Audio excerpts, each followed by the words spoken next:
Today's best country, it's Froggy 101. I'm Crockett. Joining me on the phone, it's Big E Langston, WWE superstar. Big E, to call you big is an understatement. I appreciate it.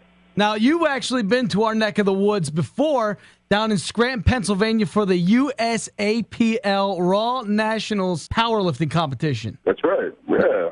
So a couple years ago, but yeah. I was looking at that. I said, Scranton, well, no shit. That's where we're from. So let me ask you, do you remember about that day? Do you remember Scranton, Pennsylvania at all? Yeah, of course. Now, are you just saying that? What? No, I actually, obviously, I was there in town for Nationals for me. That was just like, I had to walk around with me. I got to the mall.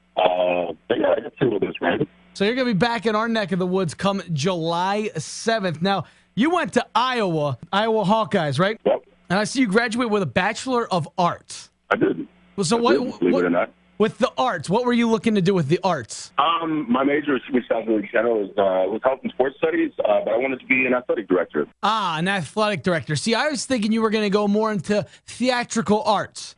No, I wasn't in drama or anything. Well, No. If anybody hasn't seen your Twitter page, you are probably one of the funnier people I follow on Twitter. Well, thank you. I try. For me, man, I hate, people always expect someone that looks like me to, tweet very bland stuff or send pictures of the meal they've eaten. That's something really stupid. So I just kind of tweet whatever's, silly and inane things come to mind. And some people seem to be into it. So let's keep going. So how exactly did you get into wrestling? Because you were a football player. You were a all-state wrestler. Yeah. I was an amateur wrestler in high school, but I actually just ended up, when I was in Iowa, I knew Mike Billy, who was a booster in Iowa, who helped get me in. He just knew Jim Ross. And it's really just a matter of knowing the right people at the right time. So your college got you the right steps, got you involved with Jim Ross. Were you a guy that watched wrestling in high school and college, or was that not really your thing? I did. I was a big wrestling fan. Goldberg was my favorite wrestler as a kid. My dad got me into wrestling, so I grew up watching wrestling, WCW and WWF at the time, so I was a big wrestling fan when I was younger. See, that's the thing. I was a wrestler in high school and a little bit in college, and no one on my team, they hated me because I liked pro wrestling. Yeah, well, when I was a kid, it was like during the Attitude Era, so wrestling was huge. So everyone I knew was in wrestling when I was a kid. Right, same for me. Growing up, I was in the Attitude Era, and that was it. It was the Attitude Era, and no one in my school liked wrestling. It blew my mind. I was like, how can you guys not? And I went to school in West Virginia, so you think them rednecks would have loved Stone Cold Steve Austin. They could care less. Yeah, you would think. No. I grew up in Tampa, Florida, and everyone I went to school with in middle school loved wrestling. So now you mentioned a few minutes ago that your father was big into pro wrestling. Who was your dad's favorite wrestler? My dad loved Dusty Rhodes because he saw him in the Armory when he was in Tampa, and just his gushes about Dusty. So have you given your dad a chance to see Dusty Rhodes? No, unfortunately. Actually, the cool part was I got to work pretty much on a daily basis under Dusty. With him being at NXT, which was FCW before, in the developmental system. Right. But I just haven't arranged to meet it yet. So even working hand in hand with Dusty Rhodes, working under him, you still didn't get your dad a chance to meet Dusty? No, now that you keep mentioning it, I guess I'm a little bit embarrassed by the fact that I haven't set this up yet. Well, Dusty seems like a pretty innovative, fun-going guy. You could probably get him in like a cake and wheel him in for your dad's birthday. I don't know if that's a sight that... it might be a little unsettling for my dad. He's an older man. That might be too much for him. Well, Dusty was always big on those goofy matches like the electric steel cage. He might be down to go on a cake and meet your father. Yeah, he might be up for it. He might be. I got to talk to him about it. So you said you're from Florida originally. Where are you located at now? Where are you living?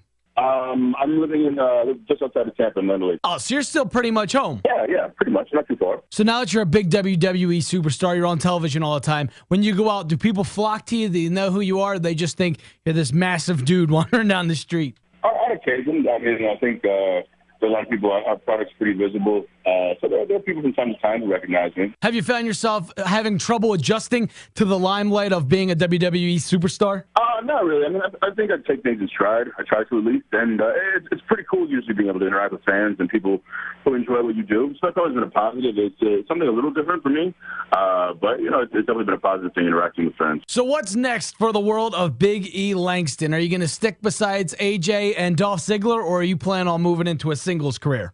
Well, I think this has definitely been a start for me, and my affiliation with Dolph and AJ has been great for me, just because they're as popular as they are. And when I started in December of last year, it's just a great way to be introduced. But in the same vein, I'm loyal to our dynamic duo or group, I should say, the trio. But I also, I have aspirations, obviously, of being, a star in my own right as well. So, the time will come where, I'll branch out on my own. But it's, I'm really excited about what I'm doing right now. But, in the future, I definitely see myself being a top guy, a main eventer. So time will come. That time will come. But I'm excited about the future. Speaking of Dolph Ziggler, he was a big-time collegiate wrestler, and you were a big wrestler in high school. You guys ever go head-to-head in an amateur wrestling match? No, I've never, we've never rolled around or done anything like that. Dolph, I never wrestled in college, so I'm sure he has the leg up on me. But no, it's something we haven't approached yet.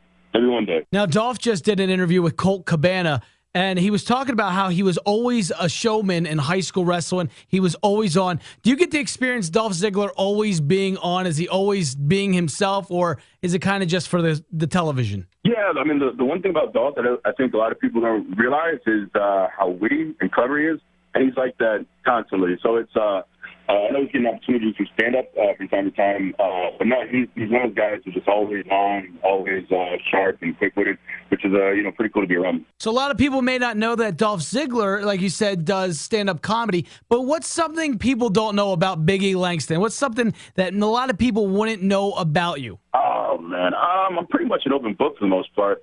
I guess one thing that's not too publicized is I was actually a teaching assistant at Iowa when I was in grad school, so I graded papers, for university students and whatnot. It's a little different from what I'm doing now, but yeah, I did that for a year before I got signed. So you're grading college papers. Did that ever cause a problem with you and some of your fellow classmates?